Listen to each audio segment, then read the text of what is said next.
Good evening, everybody. It's Thursday night. Welcome to this edition of Born Political. I got swag tonight. This is the very, very first time that a guest brought in swag. You can see, I'm backwards, but right here on my chest here. Tonight we have the CEO of Guardians of the Purple Heart. We've had a lot of folks in here, and a lot of times the Born Political show is talking about who the people are and why they got involved. This is going to be no different. This is a gentleman that I've met before, actually in the studio. Great to have him on. We're going to find out about tonight. Doug Capazzi. Doug, welcome to the show. How you doing? Good. And yourself? I'm doing great, man. You've been good it's been a few years since I seen you. It's been a bunch of years. Yeah. Yeah. But so Born Political, we talked off air. It's a lot about showing who the people are behind a lot of these great programs, and this is one of the great ones. I'm not just saying that because I got swag, but we're going to get to that. Okay. But what I think what viewers need to know a lot of times is how we got here, who you are.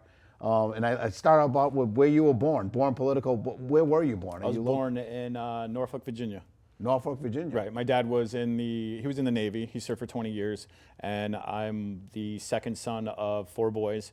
And so we bounced around from Virginia to Scotland to South Carolina, Long Island, and then eventually wound up here when I was in 5th grade, and then haven't left. Sounds like the life of many people. I've interviewed. Exactly. This is like interview number 41. We do have a lot of folks that were in the Navy or the parents were in the Navy. So although that would sound like alien to a lot of people in different parts of the country, it's common here. It's very common in this area. Very common. And I just stuck around, so. Yeah, so you went to school from 5th grade on, you said, down. Correct. So, yep. And then like elementary school, all public schools? All public schools. I went to, graduated from Ledyard High School in '98, and then took the summer off, and as soon as the summer was over, September 1st, I was on a plane to Fort Jackson, South Carolina, and going to my first day of Army basic training. So. Okay. So that was inspired. So you're a military family. You understand the trials and tribulations just because you actually lived them as a kid. Correct. Changing schools, because up to 5th grade, a lot happened there. Oh yeah. So you were in Norfolk and went to elementary schools in Norfolk first? No, because I was only there for maybe less than a year, because my brother Steve was born in Scotland, and we're 15 months apart. So it was pretty much I was born, and then my dad was transferred over to Scotland. So I started going to elementary school when I was probably in South Carolina when my brother Matt was born. Okay. And then transferred to Long Island when I lived with my grandparents when my dad was in transition from South Carolina to Connecticut. There was that period where he had to wait for like housing and stuff like that. Yeah. So we lived with my grandparents in Long Island. So was your father a Long Islander? Yes. He was? Yes. Both my mom as well. They both grew up in Long Island. That's amazing. So I'm an Army brat too. I was born in Germany. Oh, really? Yeah, my brother was born in El Paso. I don't remember any of the moving part though. Yeah. My father only did I think he did 4 years and he was back. Yep. So I don't remember any of that. I'm a Connecticut guy, so. But moving around from school to school, you see a difference. Mm-hmm. You come up in 5th grade. It's pretty good because you have an older brother that might be plowing the way a little bit. A little bit. Yeah. Look, how much older is he? Gosh, he graduated in '97, so 2 years older, 3 years older than me. Yeah. Yeah. So he tried to pave the way. Yeah, okay. Sometimes bulldozing the other way. So I like to say that, like, because of the way he did things when he graduated high school is what led me to transition from graduating high school and going into the military. Okay. I learned from, I don't want to say his mistakes, but I learned from his path. Experiences. And I was like, that's not where I want to go. It's not what I want to do. It didn't sit well with me. And then you have younger brothers? Correct. So I you have have four brothers. 3 brothers. Three brothers. Three brothers, correct. Okay. Yep. All right. So you're the middle. Yeah, I'm like the middle half, the second oldest. Yeah. Yep. So now you basically graduate high school. You said 1998 from Ledyard. Yep. And because of your father's service, did you think that's what made you want to go, or was it something else? Yeah. Well, I sat down with my dad and we were talking, and he was like, "Look, I can't afford to send you to college." He's like, so you're either going to need to get a college scholarship, or you're going to need to join the military or learn a trade. Yeah. I'll be honest, I hated school. It just didn't appeal to me. Yeah. I just don't have the attention span to sit there, and it was a struggle. So I knew with my grades, scholarships weren't going to happen. I mean, let's be honest, right? I think me and you have the same, we're kind of on the same path already. So I started looking into the military, and I talked to all the recruiters, and I joked with my dad when I signed for the Army, and I was like, look, I'm going to join the Army. And he's like, well, why not the Navy? Why not follow in my footsteps? And I joked and says, well, because one, you still wear bell bottoms and they're out of style. So like, I'm going to go something that's more current. I said, besides, I also lived the Navy life all the way up until this point. I need my own adventure. I need something else that, nothing against you that you weren't a part of, but I need to see something different. And he was like, I respect that. And then how was your mom with the Army decision? She was a little upset because I went to MEPS on her birthday. I signed for the Army on her birthday and came home and gave her my contract as a birthday present. Nice. Probably not. You know what? I think all moms are very, very proud, but they're very, very afraid and project and probably scared at the same time. So in 1998, obviously we're kind of like a semi-peacetime a little bit. You join, and then how long did you spend in service? Served just shy of 9 years. I did 2 tours to Iraq within that 9 years.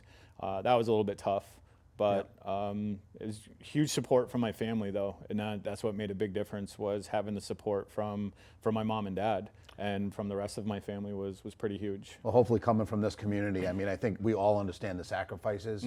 Not many of us have done it. So there is a group behind you, including myself. I know the people here at SEC TV and everyone behind.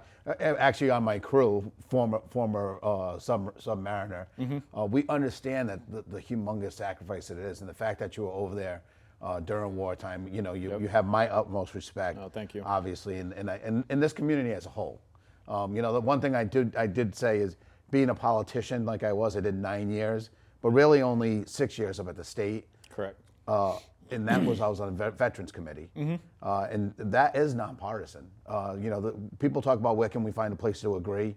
Both Democrats and Republicans, they say, people are always negative about everything and say, well, you're just doing it because it's getting votes, right?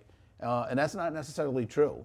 Budget, providing benefits for veterans, it requires votes, and both sides really. It was the easiest committee that I was on, in other words, and that should say something. I hope that, most veterans they think we're always fighting. A lot of times when it comes to the veterans, we're right lockstep with what direction we need to go, and I'm pretty proud of that. And I think, hopefully you hear that, because a lot of times you hear the opposite about the fighting and what people want, but a lot of us do respect it, and I know it doesn't always probably come across that way, because social media always will get the 5 people that say opposite. Correct. And really magnify their voice, when overall every person I've ever met, it's like, oh, absolutely, like thank you for your service and mean it. So again, thank you. So you do your 9 years. Which again, so you were deployed twice, both times in Iraq. Yes. Were you anywhere else? Were you any fun places around the earth? Did you get to go see Germany or like? Well, we saw Turkey for a hot minute when we were traveling from. Turkey's a nice spot, right? It was just the airport though, because we had landed and they had to refuel, and they were like, yeah, you guys can get off the plane and kind of walk around the terminal to stretch your legs, because it's going to be a little bit before we reboard and continue our mission or continue our flight. Yeah. So we got to get off the plane and just see like the airport terminal and stuff, but we weren't able to go outside of that. But I didn't really get to see any other fun place or whatever. It was just Kuwait and Iraq, and that was it. And the armies is what is that? Where'd you have the basic training? Fort Jackson, South Carolina. Oh, Fort Jackson. Yes, because the Fort Jackson, that was primarily the base where they trained a lot of the mechanics, and I was a lightweight vehicle mechanic. And then we did a lot of vehicle recovery. And then right before my second deployment, when I was in Fort Dix, New Jersey, they were like, hey, guess what? You're going to be cross-trained as a combat lifesaver. And I'm like, hey, guess what? No, I'm not. Like, I'm like, this is why I went into mechanics, right? Because vehicles come with a manual. Something breaks, I can fix it. And I worked in the garage with my dad growing up, so it was just second nature for me. But it was we trained for what we were going over to fight. And one of the things they needed was a not combat medic, it was a combat lifesaver. Yeah. It's basically just a quick reaction medic. So I would handle everything that was pretty much non-life threatening. Okay. So your basic bullet wounds, broken basic bones. bullet wounds. Yeah. Yeah, that doesn't sound basic. Like when I'm thinking basic. Like I'm a sheet metal worker. A guy comes in. We have a basic kit when someone slices their finger. There is nothing in the kit to address a bullet wound. So that's there is. We did have I still have it in my basement. It's called a CLS bag, a combat lifesaver bag. So I would be triple tasked on missions. So we'd get orders or we'd get word that a convoy commander or a mission needed a mechanic, vehicle recovery, and a combat lifesaver. And they were like, hey, just go grab Capazzi. He knows all three. Yep. So I was constantly on the road, constantly in the air, and helping with the combat medic stuff. Yeah. So now you left the Army. So 9 years. So you were what, about 2008 or so. 2007. Is when I got out. That was the same year that my son was born. So it was when I found out that I was going to have a kid. I was like, you know what? I think it's time I'm going, to get out. Yeah. I also sustained an injury when I was overseas. Yep. So with the complexity of my injury, when I was talking to the retention officer, they were like, look, you can re-enlist, but most likely you're going to get, medically discharged because of your injury in your back and the surgeries that you're going to need. Yep. And I'm like, well, I'll just go ahead and get out. I'm done with my term. So I'll just be, grab my DD-214 and leave. Yep. And then the other half of that was growing up, it was tough not having my dad around because he was always out to sea and stuff. And I saw the toll it took on my mom and the toll it just put her through a lot. And I didn't want that for my kid. Yeah. So I was like, you know what? I'm just going to leave. It's cool. It's cool. I think growing up, you take the bits and pieces of your life. Like even when you went back to your brother and said, there's a couple things he did that he didn't go to the military, and that's not something I decided that's what I wanted to do. You can learn from other people. Mm-hmm. You learn from your own experience and said, listen, and not that it was the worst experience, but you didn't want that for your son, and here you are. So you get out, and then where'd you go to work when you got out? So I dabbled in a bunch of different jobs. I was trying to find, where I fit. Coming home, I kind of felt like I didn't belong. I kind of felt like, a sore thumb, always separated from the crowd. So I dabbled in a bunch of stuff. I finally wound up at Millstone, the nuclear power plant, as an armed nuclear guard. And then I had to go on medical leave because I needed another back surgery. So I had to get another spinal fusion done. And while I was kind of laid up on the couch for the couple of months, I was able to put more time into Guardians of the Purple Heart. So then I saw the progression of everything that I was doing because I was investing a lot of time into it and doing research and talking to people. And then something finally just clicked. And I was like, you know what? This is what I need to do. I need to be working with the military community at some fashion. Yeah.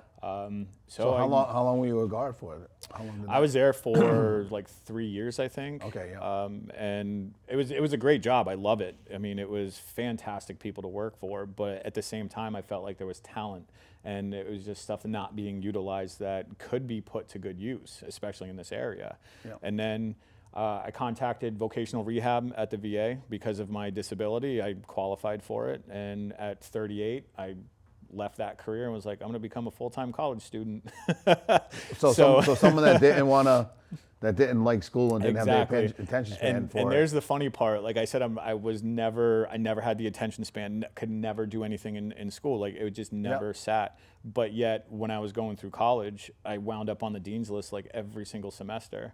I think a lot of times, I think even me, I say, God, because I remember hating school at my age. And I think, your body gets older and your body changes and your thinking changes. Mm-hmm. And I haven't attempted to go back to school, but I know I wouldn't be the same student I was in high school. I probably would be hopefully a little bit better than, I could sit down and stay still. But it's interesting because a lot of people think they can't do it. Yeah. You get retrained and you say, you know what, did you like college once you went back? I loved it. It was a little bit weird walking in because I was walking into an environment with people who were half my age. And then some of my professors, I was older than them. Yep. And it was very weird being that, like, some of the people called me that old salty veteran because it was just, you know, I kind of come from a different lifestyle than they did. Yep. So it was like I have very different views on the world and very different views on certain things. Yep. But it was also very helpful because I was able to offer those views. Yep. we'd have students who were complaining about, I have to go home and write a paper and do all this. And I was like, yeah, well, I got to go home and write the same paper and do the same homework, but take care of a, child and 2 dogs and a house and a nonprofit and all this other stuff. And I'm getting everything done. So I was able to help some students along the way with, basic life skills stuff. Yeah. So, and that's a good crossover. It's something that I think more should happen. You know, and if there's more opportunity for that to happen, it should happen. Yeah. So you had the one child, or do you have any other that's children? it. Nope, just Stop one at son. one. Yeah. Just one And son. you're like, I couldn't have made it through college if I was taking care of 2 kids, right? Yeah, it was also tough because I was also homeschooling him because that was during COVID as well. Oh, wow. So I was doing my schoolwork and then making sure he was doing his schoolwork and making sure both of us were, on the path to success at that point. How old is he now? He's 15 right now. Yeah. Well, good. Yeah. He's going to be making decisions that you made in a few years. Exactly. And I fully support it. And I told him, I'm like, if you want to join the military, just Yeah. make sure you talk to every single recruiter Yeah. and get, make sure you get all your information. That's and then, awesome. He jokes and he was like, oh, would you make fun of me if I joined the Air Force? And I'm like, yeah, I'd make fun of you, but that just comes with the territory. Now you're hurting because, oddly enough, the Air Force is what I chose. Oh, really? And it was, but actually I never made it because I joined as a junior in high school and then helped doing the recruiting thing during my senior year. Got 2 or 3 friends to go in, and when they went down to camp to look for me, no one could find me. Oh, And really? the reason was Joe Delacruz went to jail and never told his recruiter. Really? No, not a word. I didn't think I was in that kind of trouble, and obviously the judge thought better of it. And I went. So August 8th, 1989 was my leave date, and I was ready to go. And I went and saw him the next month after I got out, and he said, "No, that's not a good idea, and you don't have a job anymore." So, but everything, that crushed me at that age.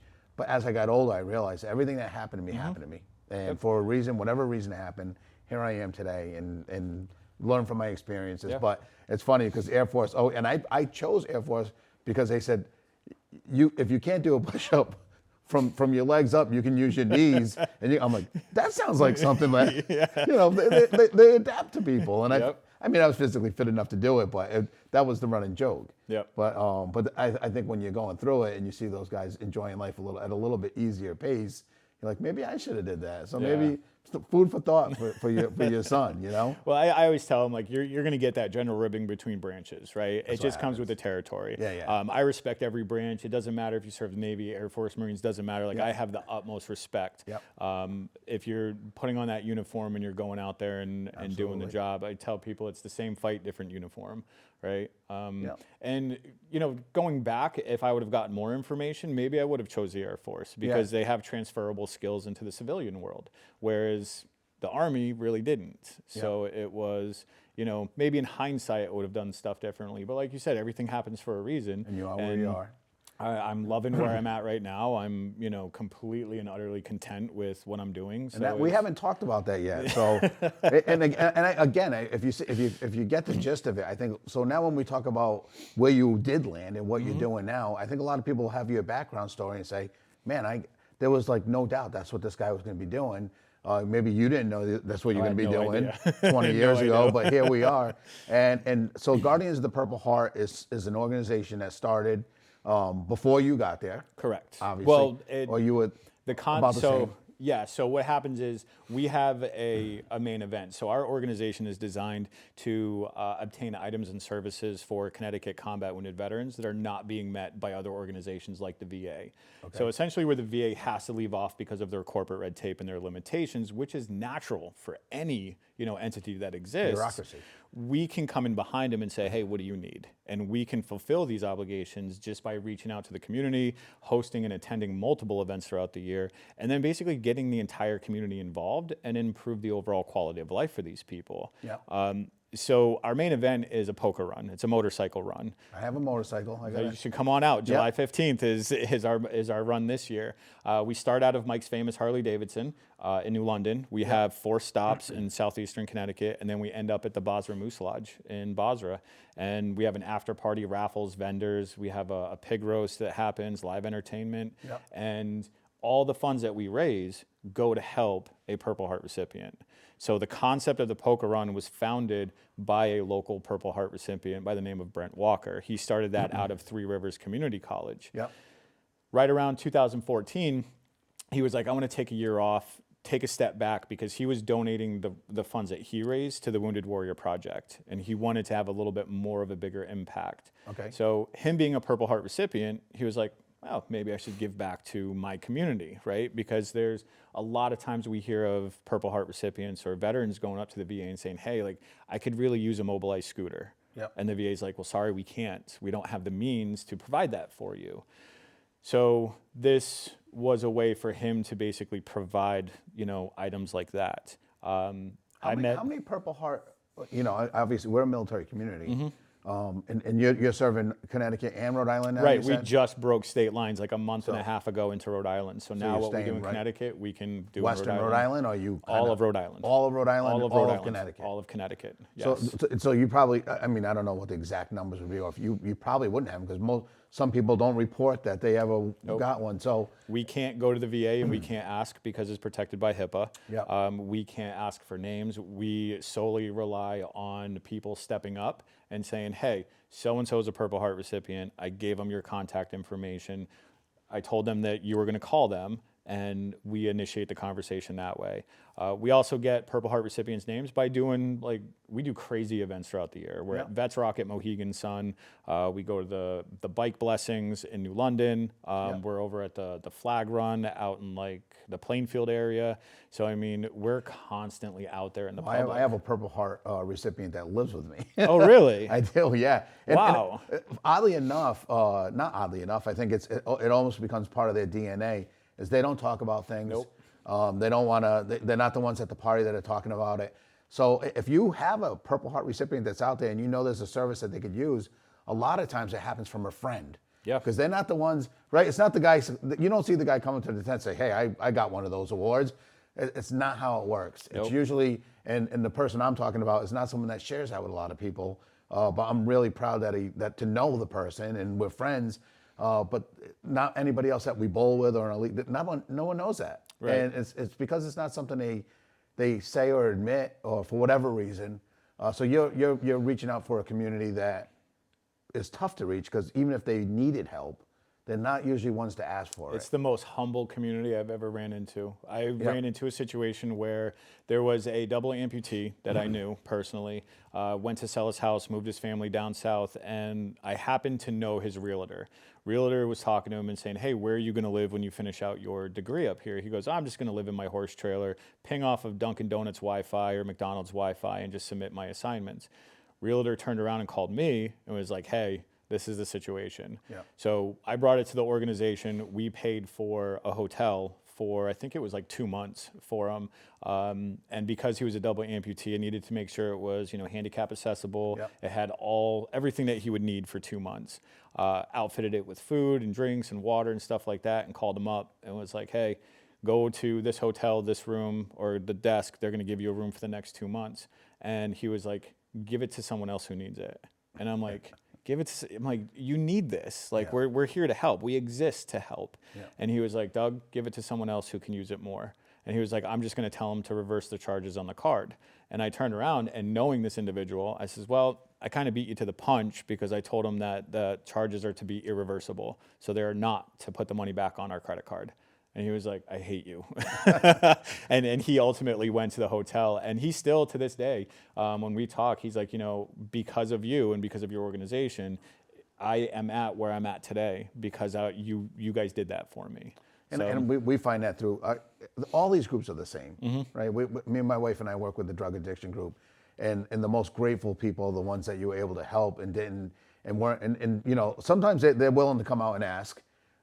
Your group is a little different in a way, because I think, you can always find people that need help to just raise their hand and say, yeah, we need help, come here. So you're actually doing this outreach.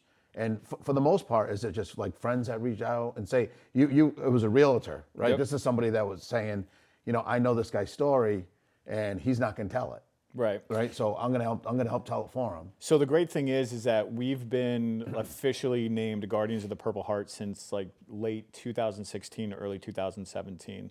I was president from 2016 all the way up until currently, until we branched into Rhode Island. So I took on the CEO role, and now I have two presidents, one for Connecticut, one for Rhode Island. But because we've been so aggressive in this area, and we have been out there like every month, and we're always on social media, and we're always in the public space, people know to contact us. Yep. And that is the beautiful part. We're at Vets Rock, and I think it was our 2 years ago, we had a recipient. We didn't even know him, had no idea this person was in Vets Rock at the casino, and someone came up to us and was like, hey, you need to go to that table over there. You need to talk to so-and-so. He's a Vietnam Purple Heart recipient. He's a Vietnam vet. Go talk to him.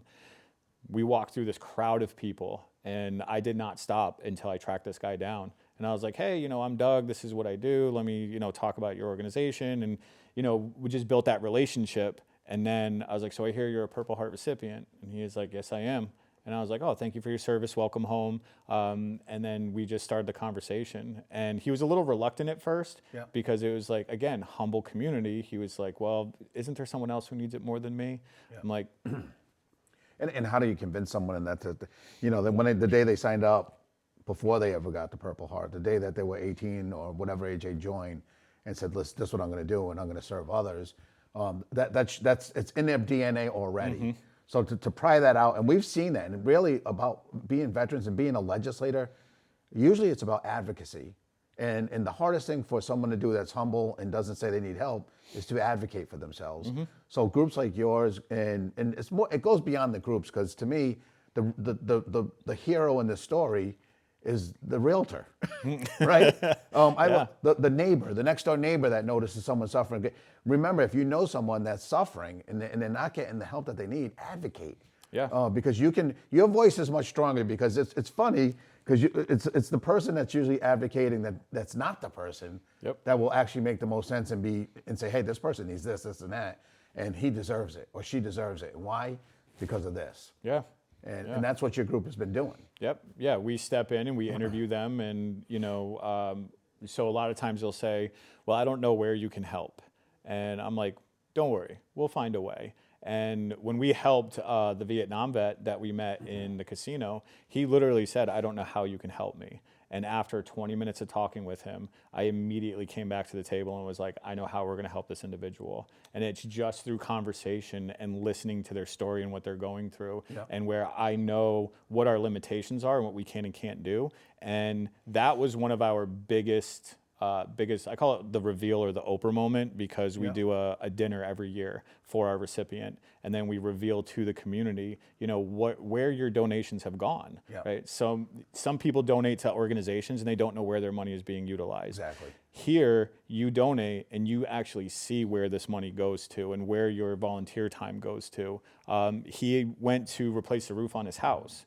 And because there was extensive damage from the years that it was sitting there, he accrued like another $6,000-$7,000 that he didn't account for. Yep. And when I asked him, I'm like, how are you going to pay off a $15,000 roof debt, on retired income and all this stuff? I'm like, I don't mean to pry, but I'm a little bit concerned. And he goes, I'll figure it out. Yep. I immediately went back to the team and I'm like, this roof debt, we're paying it off.